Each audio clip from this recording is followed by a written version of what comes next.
Hi y'all, welcome to Grace and Grit Living. Tonight I come home, got off of work. I worked days today and I did not have anything thawed out. Have you ever had a night where you come home and you forgot to thaw something out for supper?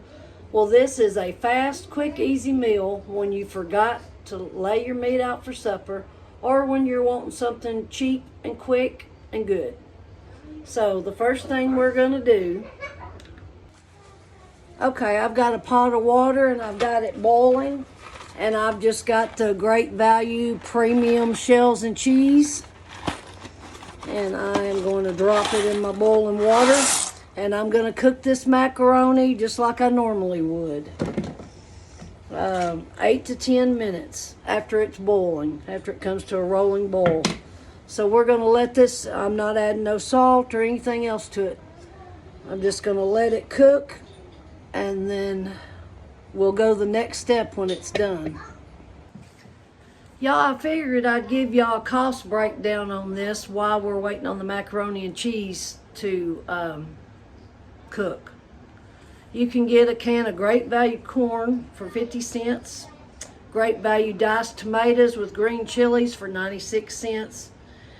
You can find the $1.25 packs of the Velveeta melting cheese, the little Velveeta packets, usually for about $1.25, $1.28 at the dollar store. But right now they've got the 3 packs at Walmart for $3.28, so you'll have 2 extra packs to do something with.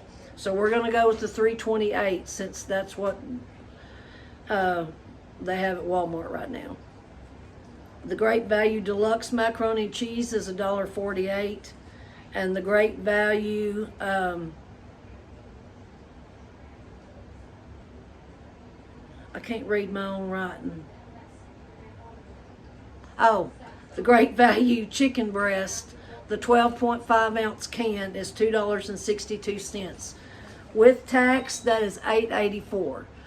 But you can get this, you might as well say take $2 off if you go pick up one individual pack at the dollar store, which would be around $6.84. I'm gonna say $7. So $7 to $8 you can make this meal.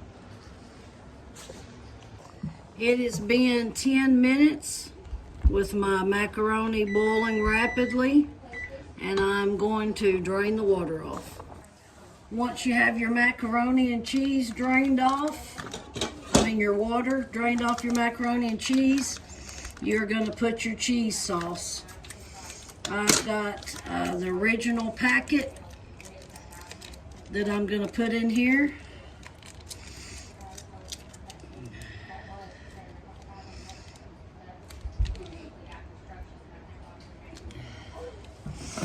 Oh, Lord have mercy, I just spilled part of my corn on the stove. But before I ever got started on the macaroni and cheese, I spilt one of my my first box of macaroni and cheese, the Velveeta that I had. I spilt it on the floor. That's the little sauce pack extra. I've got a mess, but I'll clean it up in a minute. So this is going to make a little bit less than what it would have originally, since I spilt quite a bit of my corn out. I've got my my youngest daughter and her babies over here, and my oldest daughter and her kids that live here with me tonight. I'm gonna see if I can't talk one of them into giving us a taste test. So I'm just gonna mix my macaroni and cheese up like you normally would. You're gonna leave the water on the corn. That's what's left of my corn. It's probably three-fourths of a can. Then my can of Rotel tomatoes with the juice still in it. And then you can use the canned chicken from Walmart. I don't have any, so I'm using my canned chicken that I made and canned myself, and I'm gonna drain the juice off of this.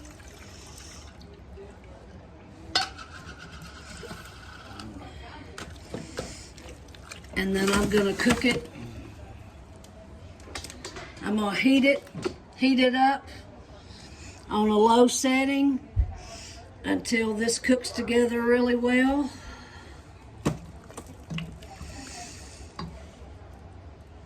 But one of the main, if you like spicy, get you a teaspoon of Tony Chachere's Creole seasoning, which we do. We like spicy, 1 teaspoon.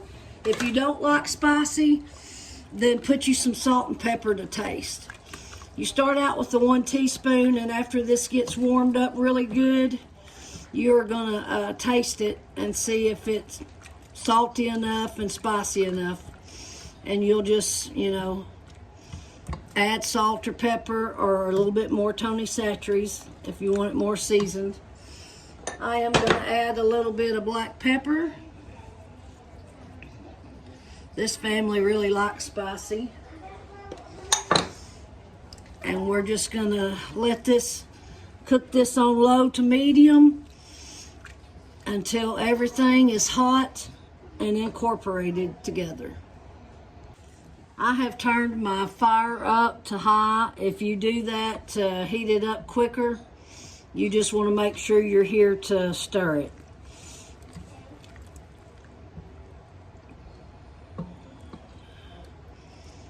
And I call this chicken goulash.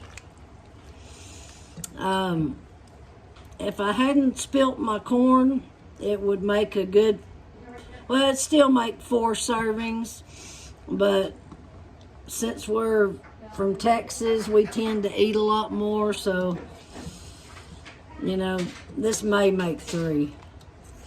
But the kids are all going to eat pizza, so it's just going to be me and probably my daughter. So this is plenty for us, and call it good. It don't take long to heat up at all once you turn it up. I'm going to go ahead and taste it to see if I need to add any more Tony Chachere's, or if you don't like spicy, salt and pepper. Whoop, I just dumped it back in there. Let that cool off for a second and see what we need to. I'm going to go ahead and turn it down to low, because you don't want it to scorch. You just want it everything heated and combined good. And just judge your liquids and your corn and your rotel. You may not want to put all the liquids. You might pour just a tad bit of the juice off of your corn, just a little.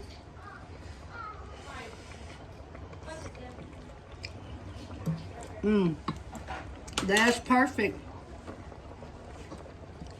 So I'm gonna put some of this in a bowl for one of my daughters to try.